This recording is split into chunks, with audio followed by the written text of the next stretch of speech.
Tabi po sa mga kasalukuyang nag-aalmusal sa puntong ito, tuloy-tuloy na ang gagawing forensic test ng National Bureau of Investigation sa 780 mga bangkay na biktima ni Yolanda. Mula sa Barangay Pasper Public Cemetery kung saan unang inilagay ang mga labi ng mga biktima ng bagyo, ayon kay Director Wilfredo Tierra, Forensics Division Chief ng NBI. Kasalukuyang papunta na sa Tacloban ang tatlong NBI forensic team, dala ang mga mahalagang equipment na gagamitin sa forensic test. Samantala, inamin ni Tierra na malaki, malawak at medyo mahirap ang gagawing pagkilala ng mga labi ng mga biktima. Dahil medyo agdas na ang mga ito, ngunit tinitiyak ng Bureau na tatapusin nila ang pagkilala ng mga labi ng biktima bilang katiyakan na mabibigyan rin ng dignidad ang mga biktima.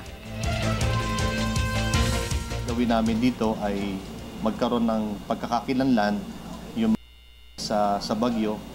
Nang sa ganun ay maibalik namin ito sa mga rightful claimants o sa mga kamag-anak na naghahanap. Para sa ganun ay kahit papaano ay maibsan yung kanilang mga paghihirap